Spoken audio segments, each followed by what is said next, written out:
بسم الله الرحمن الرحيم الحمد لله رب العالمين والصلاة والسلام على رسول الله صلى الله عليه وسلم የተከበራችሁ ወንድሞቼ እንግዲህ ረመዳን የመጨረሻው ምዕራፍ ላይ ወደ አሽሩል አኺር እየገባን ነው።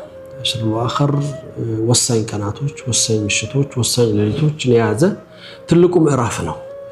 የሥራዎቻችን ጉዳይ የሚታይበት በብዙ መልኩ ለዚህ ነው እንግዲህ እነዚህን የመጨረሻ 10 ቀናቶች ያለፉት 20 ቀናቶች ላይ እየጎደሉ ነው። የመጨረሻ ምዕራፋችን አድርገን ወስነን አላህ ጋር ከፈጽመን ሙተቃዕ ሚነ ናር ከሚባሉት ከጀሃነም ነፃ ከሚወጡ ሰዎች ለመሆን የመጨረሻ ጥረታችን የምናደርግባቸው ጊዜያቶች ረሱል አሚን ሐቢብ አልሙስጠፋ ሰለላሁ ዐለይሂ ወሰለም إذا دخل عشر شد معزره وعقب أهله عشر الآخر ሲገባ ሽርጣቸውን አጥብቀው ቤተሰቦቻቸውን ቀስቅሰው ሌሊቱን በኢባዳ ያሳልፉት ነበር። የበለጠ ለአላህ ቅርብ የሚሆኑበት ራሳቸውን የሚሰጡበትም ጊዜ ነበር። ይሄ ጊዜ ሁሉን ነገር ያለው በብዙ መልኩ የተካተተ ጊዜ ነው። በውስጡ ለይለቱል ቀድር አለው። ለይለቱል ቀድር እንግዲህ ኸይሩ ሚን አልፍ ሸህር የተባለ በውስጡ ትልቅ ቀን የያዘ ነው። ስለ ለይለቱል ቀድር እንግዲህ ነብዩ ሰለላሁ ዐለይሂ ወሰለም በሐዲሶቻቸው የገለጹት በቁርአን ላይ የተገለጸው ቁርአን የወረደበት የመወሰኛው ሌሊት ተብሎ የሚታወቀው ይሄ ሌሊት ብዙ ነገሮችን በውስጡ አካቷል።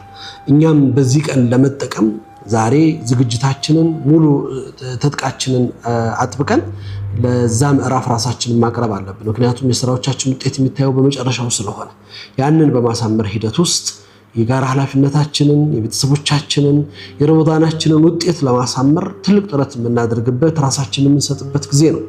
ብዙ ለፍተናል፣ በብዙ መልኩ አሳልፈናል። እነዚህ 10 ቀናቶች ላይ በተለይ በጣም በርትተን ልንሰራ የሚገባን 3 ነገሮች፣ አንድ ከምን ጊዜውም የበለጠ ዱዓ ላይ ልንበረታ በዱዓ ልንጠናክር ይገባናል። ዱዓችን ተቀባይነት ያለው ውጤታማ ዱዓ የምናገኝባቸው ሌሊቶች ውድ ሌሊቶች ስለሆኑ ምናልባት የምናደርገው ዱዓ ከለይለቱል ቀድር ጋር ሙዋፈቃ ከሆነ በዚህ ሌሊት የሚገኘው ውጤት ምን ያህል ትልቅ እንደሚሆን እንድታስቡት።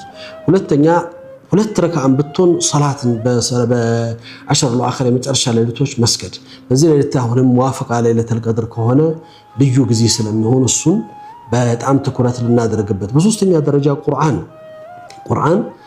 እንግዲህ ከቁል ሁወላሁ አሐድን በየቀኑ ምሽቱ ከመቅራት ጀምሮ 3 ጊዜ የቀራ ሰው ሱሉሳይ ቁርአን ነው ተብሏል። ለይለቱል ቀድር ከተወፈቀ ምን ያህል ጊዜ ሊሆን እንደሚችል ታስቡት ይገባል። ከዛ ውጭ ልዩ የቁርአን ጊዜ አድርገን የመጨረሻዎቹን የቁርአን ነብዩ ሰለላሁ ዐለይሂ ወሰለም ካን ይዳሪሱል ጅብሪል አልቁርአን በተለይ መጨረሻዎቹ 10 አኺር ላይ በልዩ ሁኔታ ነበር ጅብሪል ሙዳረሳ የሚያደርጋቸውና ይሄንን ልዩና የደመቀ ሌሊት የመጨረሻ ውድ ቀናቶች በትክክለኛ የሚሰጣቸውን ክብር ሰጥተን ኃላፊነታችንን ተወጥተን ረመዳን ተጠቃሚ ሆነን ለመውጣት ጥረት እናድርግ። ብዙ ጊዜ መስተካከል የሚገባው ነገር መጨረሻው ላይ መበርታት ሲገባን ኢድ እየመጣ ነው ብለን ደግሞ እየተዘናጋን ከብዙ ነገር የምንሄድበት ጊዜ ስለሆነ እሱ ላይ ትኩረት እንድናደርግ አደራ።